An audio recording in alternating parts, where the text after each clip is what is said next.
Hi, everyone. Welcome to today's episode of the Highway 64 podcast from Murphy to Manteo. The Highway 64 project is a collaboration between Elon University's Professional Writing and Rhetoric program and the Environmental Studies Department to explore the local intricacies of culture, community, and climate resiliency along Highway 64 in North Carolina. Highway 64, running from the mountains to the ocean, is our North Carolina heritage highway and serves as a metaphor that represents the rich geographical, cultural, and ecological diversity that is our state. My name is Olivia Love, and I'm the producer of the podcast and a researcher on our team. Our guest for today is Emily Byrd, a local meteorologist with WGHP Fox 8 in High Point, North Carolina. Today's conversation will focus on changing weather and climate resilience in North Carolina and an outlook on the future role of meteorology in helping us navigate these changes.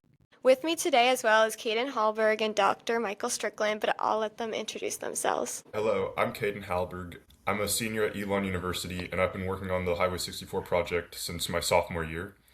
I'm the manager of the website right now, and I've been involved with other podcasts in the past as well. And I'm Michael Strickland. I am the director of the Center for Environmental Studies at Elon and the head of the Highway 64 project. And I'm really honored today to have an old friend of mine, Emily Byrd, the morning meteorologist at Fox 8, as Olivia said. And we were just talking before the podcast actually started about the chaotic week that Emily has had dealing with the tornado threat and the storms coming through on Monday. So we're really pleased that she has recovered enough to be with us today to talk about climate resiliency and the role of meteorology in helping North Carolinians navigate the path ahead. All right, yeah, like we were saying, we have a bunch of questions for you. So I'll start off with the first question. What important trends have you noticed in the last decade that may indicate a change in climate, and how have you dealt with the challenges of communicating this to your viewers?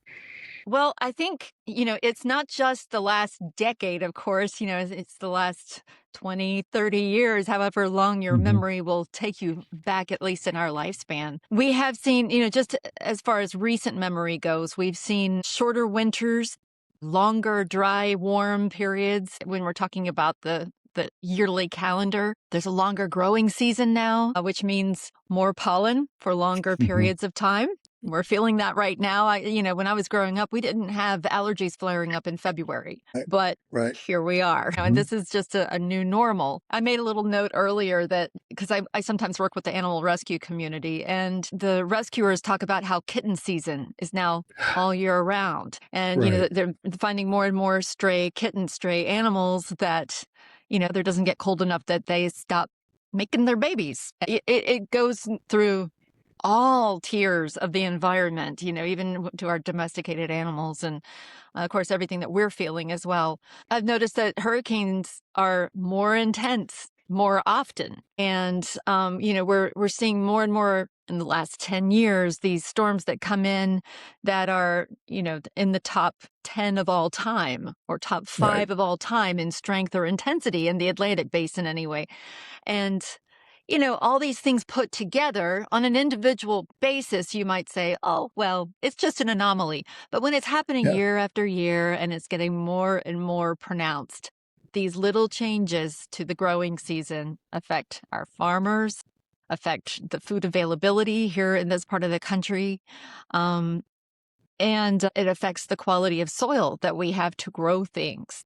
So there's a lot of extremes that have a bigger impact on a large scale. We've had a huge amount of snow this year by North Carolina standards. We had 10 inches of snow, but still we're in a severe drought. It didn't make a dent.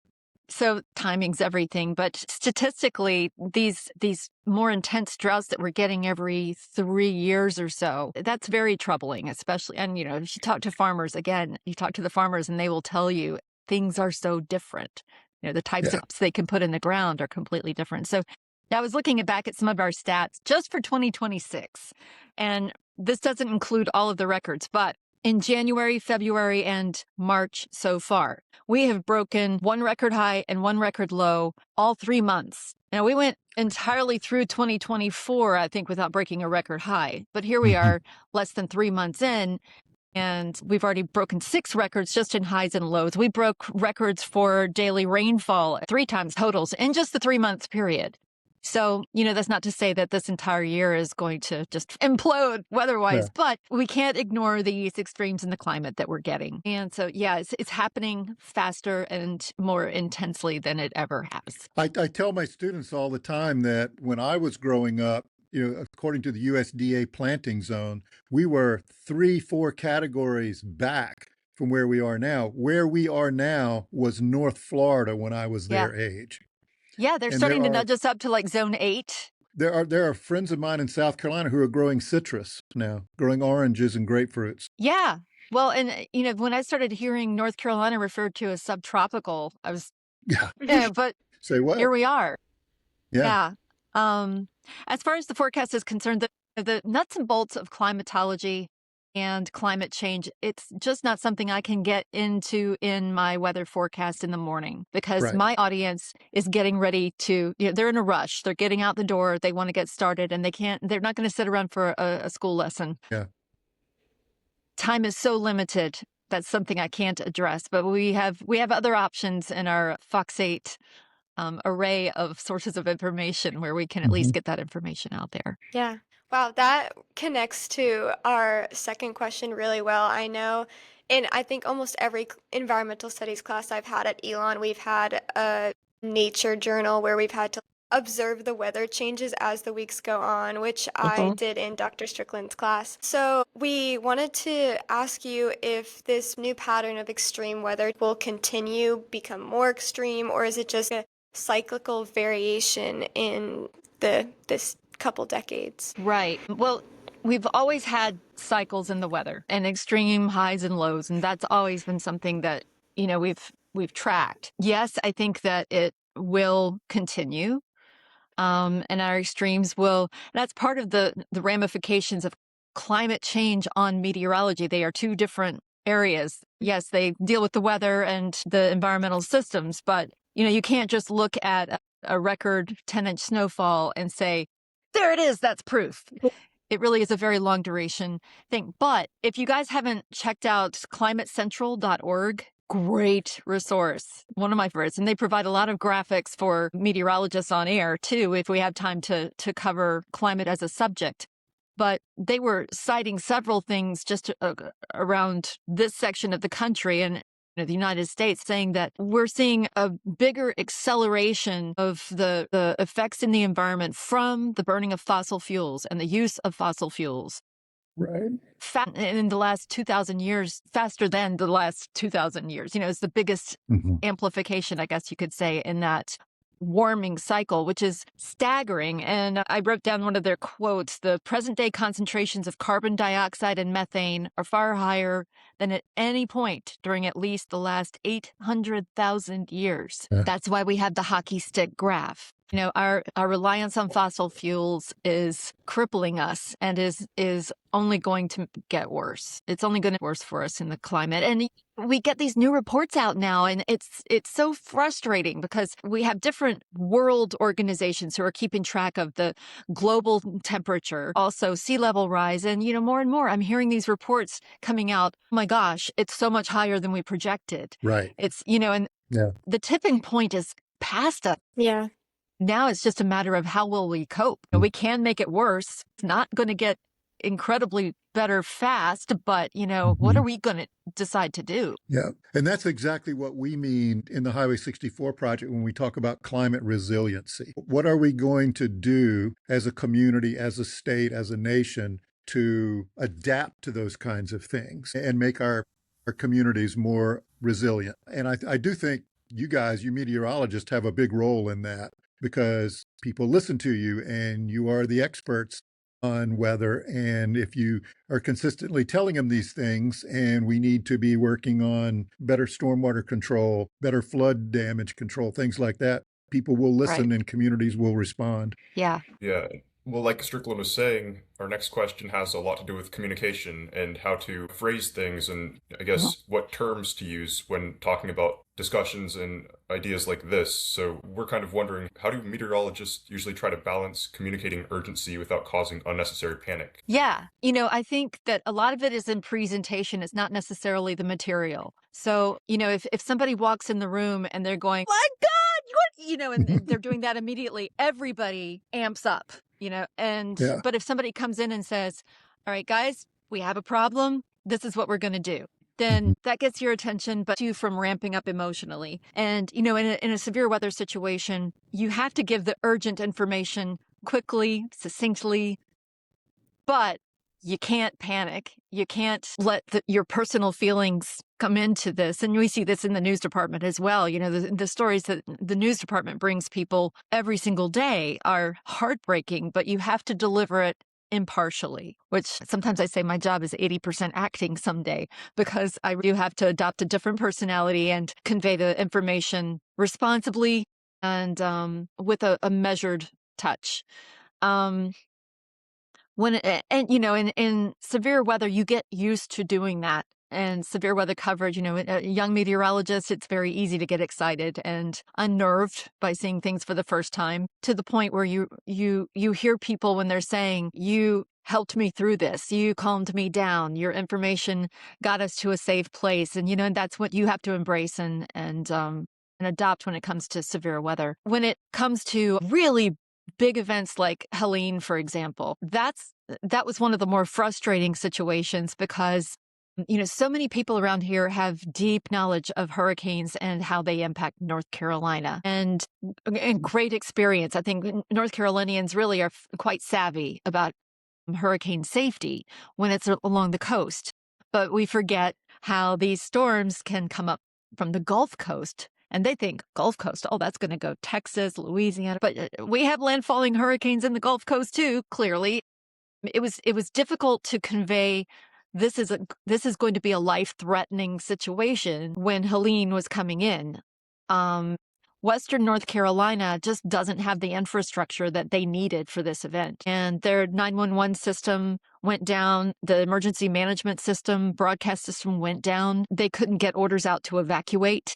People just thought it was going to be a heavy rain and didn't move from where they needed to move, from the base of the mountain and the base of these river basins. And that's so incredibly frustrating. I know that areas of North Carolina that have money and the population to provide infrastructure, they would get the information. And these areas that are more rural and more removed from the bigger cities that don't have the infrastructure and the money to support it and keep it updated, they are just as vulnerable as if they didn't have any phone lines at all in situations like this, which was the case. They didn't have any phones to even communicate the problems up there. No cell service, no walkie-talkies, and it's just tragic. So, and we see this, and it's not just the mountains, but we see it also in the sandhills of North Carolina over and over and over again. The government can throw money at rebuilding bridges, rebuilding highways, replenishing the beaches, but they might as well just get an air rifle and shoot money into the ocean when they're doing that, because if they spend 3 months renourishing a section of beach, and one storm will wipe it out. And there you go again. It's like Sisyphus. So, we have to be smarter about the way we're using our money. We have to be smarter about the way we're handling where water goes.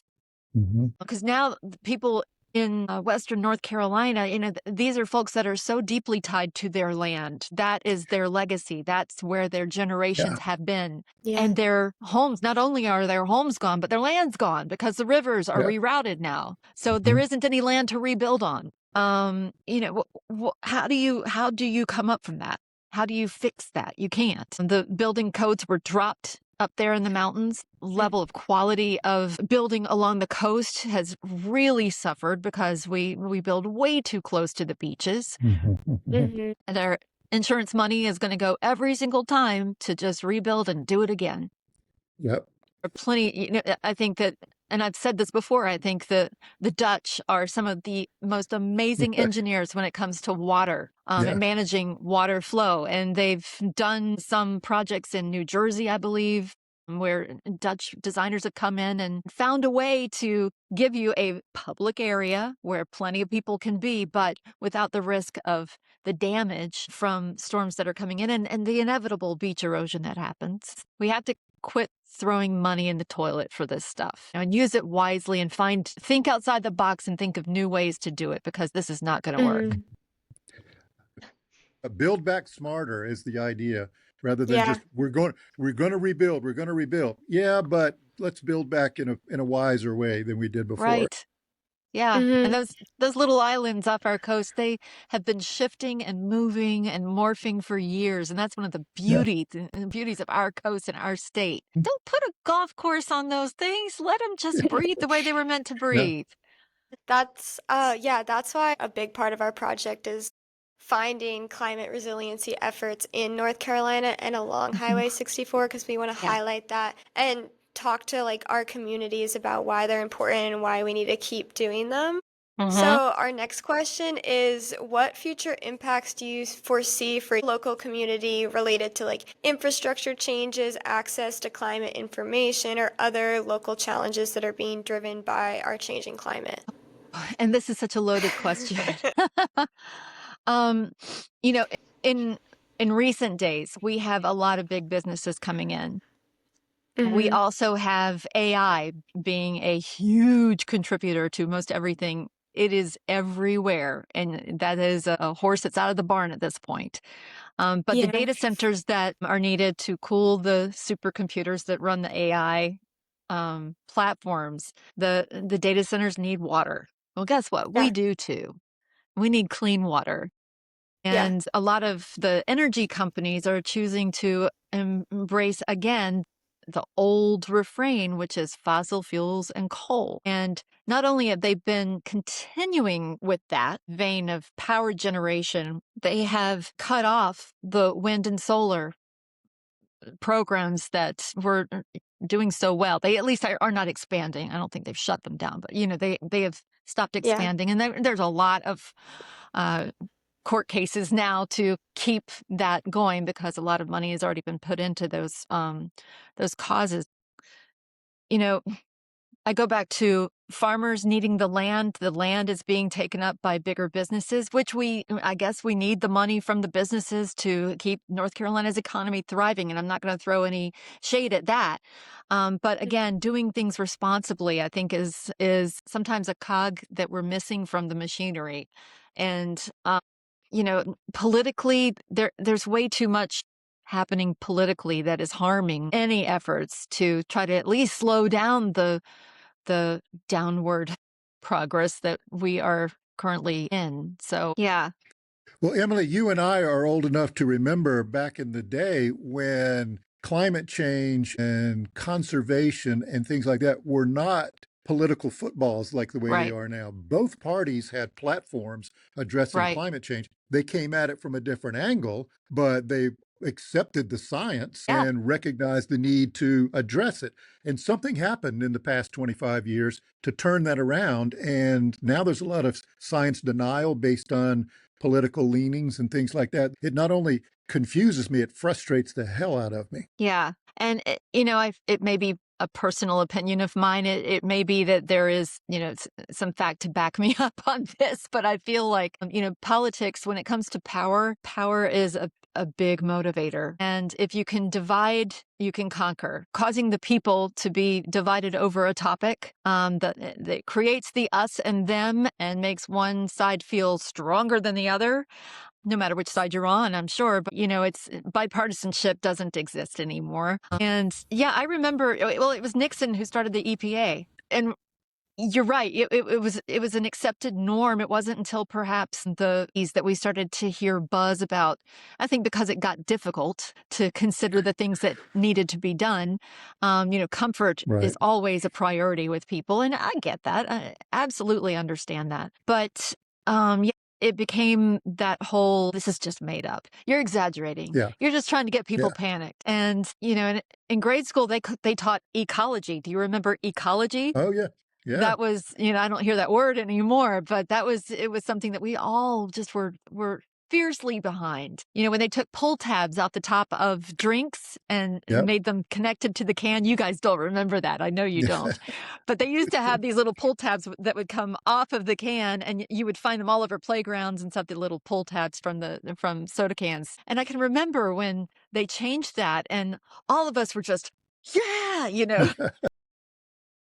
pull tab. labs. Yeah, it would be great to see a little bit more bipartisan effort towards helping us get to a cleaner way of living. And I think as long as people in power are used to comfort, you have to give up a lot. You have to give up a lot to Yeah. improve things environmentally. And Yeah. we are a people that love comfort. Hmm. People have, I think, with great intentions, have tried to find solutions that don't take away the comfort. Recycled materials in our clothing, for example, but then microplastics. So Hmm. there's always something that you're going to have to factor in, that give and take, if you are still going to embrace the fossil fuel industry. Yeah. Yeah. During the fuel crisis of the 1970s, when Jimmy Carter became president, he famously went on television one night, sitting in the White House wearing a sweater, and he was telling everybody, one way to combat this is I'm going to mandate that all the thermostats in federal buildings be turned down. He said, I advise you to do that at home. Keep your thermostat colder, wear a sweater in the house. Yeah. The next day, people were in open rebellion. Oh Yeah. my God, you mean I'm going to have to set my thermostat at 68? No You're way. telling me what to do in Yeah, my this is house? America. Yeah. Yeah. Yeah. And, it's just it's a tiny thing, though, isn't it? Hmm. Yeah. Just a couple degrees. Try it. It's, Yeah, well, we've been talking about like people in power and I guess where people get their information and um, why they choose to believe what they believe. So, as a part of the Highway 64 podcast and the Highway 64 project as a whole, we want to make sure that this website has a lot of opportunities, and we want to have public access to data regarding science and climate resiliency. Given major changes at the federal level to weather and climate data collection, and especially Mm, public access, like I just said, do you have yeah. any suggestions for things that our Highway 64 project could do to address this? Are there like information pages that point people to resources for weather and climate data? I know you brought another website up earlier. climatecentral.org. And they are fantastic. And it's a neat company because they dovetail with a lot of the products that local meteorologists use in our graphics. And we have the same graphical system as the Weather Channel, as a lot of, I'd say fully half, if not more than the television markets in the country use this, same system. So they work with the weather company in giving us graphics that we can use on air if we have the time to do that, which is great. Your website is great. It is beautiful. And hats off to you for your hard work on that, because it is beautiful and it's easy to navigate and it's compelling from the very front page. So fantastic. I think in broadening your outreach, use social media, Hmm. because you're not going to change the minds of people over the age of 50. Yeah. You're not going to change the minds, but you can change the minds of people your age and younger. Yeah. And the most flexible demographic is younger than 40. Hmm. So go after that demographic. And what do you guys look at in your off time? I would bet you look at TikTok, Instagram, maybe, Yeah. YouTube. These are the platforms, and go ahead and get some fun, regularly inputted videos, shorts, Hmm. educational stuff, but get the material out there and gear it to elementary, middle school, and high school kids. Think outside the box, make it a Yeah. little edgy, because if kids pick up that this is cool, and these college Hmm. students are really cool, and if they're being cool, I want to be cool too, that's the population that you need to get, because one thing people over 50, one source of information they'll listen to and maybe change their minds about is their kids. So if my kid comes home and has all this information and is interested in a video that's playing, I want to see it. I want to listen Yeah. to it. I want to know what they're interested in. I want to know more. I want my kid to tell me about what they know, and it's a nice little trickle down thing, but go after the younger generation, because those are the kids that right now they are as open-minded. The Gen Zers and Gen Alphas are the most open-minded, accepting generation. They are wide open and ready to be taught something new that other generations just have not soaked in. So, um, I'd stay off Facebook because the demographic on Facebook is just going to flame you. So Yeah. don't bother with them. And I'd say visit schools. Mhm. Have Yeah. a school team that goes out, makes it fun, and teaches second graders and fifth graders, and I think seventh graders all have weather curricula. Mhm. So team up with the local schools and talk to those kids. It just gives them a richer experience in learning about not just the nuts and bolts of what's going to be on the EOG, but something that they can apply to something Right. useful. Anyway, yeah. So that all can be incorporated into your website and your program. Yeah, amazing. Well, those are all of our questions for today. So thank you Aw. so much, Emily, for taking the time to join us today and chat with It's not always a only pleasure. us, but the rest of the Elon community about the challenges with extreme weather and climate resilience in North Carolina. If you're watching this on YouTube, don't forget to like and subscribe, and always feel free to email us with any feedback. Thank you so much for listening.